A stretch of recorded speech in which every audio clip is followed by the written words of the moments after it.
और वहीं राजस्थान की गहलोत सरकार ने बाल विवाह रजिस्ट्रेशन बिल पर यू टर्न ले लिया है। मुख्यमंत्री अशोक गहलोत ने कहा है कि विधानसभा में हाल ही में पारित राजस्थान अनिवार्य विवाह पंजीकरण विधेयक 2021 पर पुनर्विचार के लिए वो राज्यपाल से उस वापस भेजने का अनुरोध करेंगे।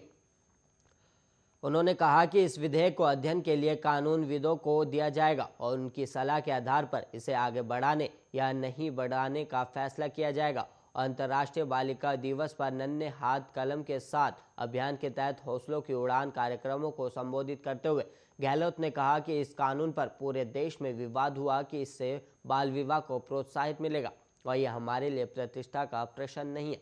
हमने इसे वापस मांगने का निर्णय किया है और हम कानून विशेषज्ञों से इस पर फिर से सलाह लेने के लिए राज्यपाल से विधेयक वापस लौटाने का अनुरोध करेंगे। और सीएम गहलोत ने दावा किया कि राज्य सरकार का संकल्प है कि राजस्थान में किसी भी कीमत पर बाल विवाह नहीं हो सकता है और इस पर कोई समझौता नहीं होगा। और मैं आपको विश्वास दिलाता हूं कि उन्होंने कहा कि उस पर फिर से अध्ययन करेंगे, उसके बाद तय करेंगे कि उसे आगे बढ़ाना है या नहीं और हमें कोई दिक्कत नहीं है। गहलोत ने कहा कि विवाह पंजीकरण अनिवार्य करने का फैसला सुप्रीम कोर्ट का था और उसी आधार पर कानून बनाया गया। और उन्होंने कहा कि विवाह के अनिवार्य पंजीकरण को लेकर सुप्रीम कोर्ट के एक आदर्श की भावना के अनुरूप ही राजस्थान विवाह का अनिवार्य पंजीकरण विधेयक 2021 लाया गया। और परंतु बाल विवाह को लेकर जो गलत धारणा बन गई है, तो हम बिल को माननीय राज्यपाल महोदय से अनुरोध करेंगे कि इसे सरकार पुनः लौटा दे। वहीं राजस्थान के हनुमानगढ़ में दलित युवक की हत्या के मामले में पुलिस की विशेष टीम ने 3 अन्य आरोपियों को भी गिरफ्तार कर लिया, जबकि एक आरोपी को राउंड अप किया गया है। और अब तक हत्या के संगीन मामले में पुलिस ने 7 आरोपियों को गिरफ्तार कर लिया, जबकि एक नाबालिग को भी इस केस में निरुद्ध किया गया।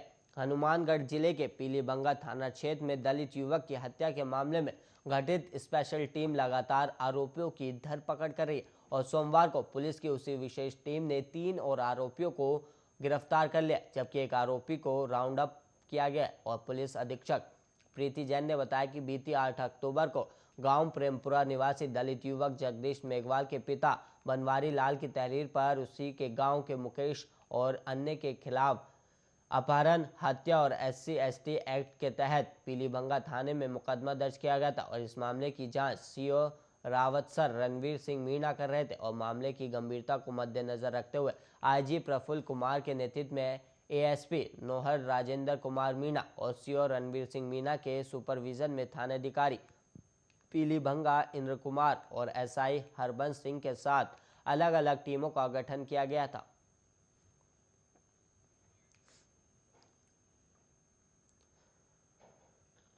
जयपुर में गुजरात सरकार के खिलाफ फैसले से चर्चाओं में आए जस्टिस अकील अब्दुल हमीद कुरैशी राजस्थान हाईकोर्ट के मुख्य न्यायाधीश पद की शपथ लेंगे। और राजभवन में राज्यपाल कलराज मिश्र जस्टिस कुरैशी को पद की शपथ दिलाएंगे। और जस्टिस कुरैशी 7 मार्च 2022 को रिटायर होने वाले, मतलब उनका कार्यकाल करीब 5.5 महीने ही रहेगा। और जस्टिस कुरैशी मौजूदा CJ इंद्रजीत महांती का स्थान लेंगे। और शनिवार को महांती का तबादला त्रिपुरा हाईकोर्ट में चीफ जस्टिस के रूप में किया गया था। और जस्टिस अकील अब्दुल हमीद कुरैशी देश के सीनियर जजों में एक है और उनका जन्म 7 मार्च 1960 को गुजरात में हुआ था। और कुरैशी ने 1983 में LLB की थी और उसके बाद उन्होंने गुजरात हाईकोर्ट में वकील के तौर पर प्रैक्टिस शुरू की थी। और साल 2005 में वो वकील कोर्ट से गुजरात हाईकोर्ट में जज बने और उसके बाद मुंबई हाईकोर्ट में भी जज रहे। और जानकारी के अनुसार जस्टिस कुरैशी के दादा गुलाम रसूल कुरैशी गांधी जी के साथ काम किए हुए हैं और उन्होंने सहयोगी के तौर पर दांडी यात्रा में हिस्सा लिया था। और वहीं जस्टिस कुरैशी के पिता हामिद कुरैशी सीनियर वकील रहने के साथ ही साबरमती आश्रम संरक्षण और स्मारक ट्रस्ट के ट्रस्ट भी रहे थे।